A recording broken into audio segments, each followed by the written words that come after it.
तो तुम्हारे नोट से पहले आइए बात करेंगे यूपी बिहार में तो बहुत सारे कलाकार है। जहाँ तो जो है आपको बिहार से कलाकार मिलेंगे। यहाँ तक जो हमारे पावर स्टार पवन सिंह बिहार के है, ट्रेंडिंग स्टार भी बिहार के है, बुलबुली स्टार बहुत सारे कलाकार है कि बिहार के है। अब आगे जो है दिनेश लाल निरहुआ जी है, उसके रवि किशन जी है, लोग तो यूपी के है। पर जो है ना उन लोगों का गाने पर जो है ना अब तक जो है कोई भी नेता मंत्री जो है ट्वीट नहीं किए होंगे। और एक हमारे जो है ना छपरा जिला के जो है तो बिहार के स्वाति मिश्रा जी तो इसी कहने का ये है ना कि आप जो है ना प्रधानमंत्री जी को जो है ना ट्वीट करने पर जो है ना मजबूर कर क्या होता है कहीं चाल बात। हमें जो उनको जो है इंटरव्यू लेने के लिए लोग जो है ना तो इंटरव्यू लेने के लिए लोग जो है ना फोन पर फोन कर रहे हैं। यहाँ पर उनका जो है आज तक जी न्यूज़ बहुत सारे जो चैनल पर उनका जो है इंटरव्यू हो भी चुका है।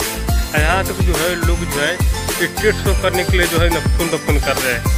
उनके माता पिता जहाँ भी जा रहे हैं उनको लोग ट्रेन के जो है आदर भाव से जो है ना उनका स्वागत भी कर रहे हैं। देखिए आप अच्छे काम कीजिएगा ना तो कोई भी जो है ना आपको सहयोग करने में पीछा नहीं हटेगा।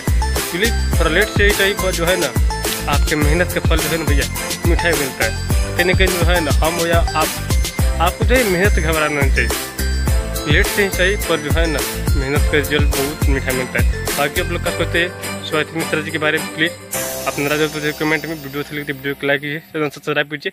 बाकी मिलते हैं नेक्स्ट वीडियो में। आप लोग जहाँ पर रहिए खुश रहिए, हर हर महादेव।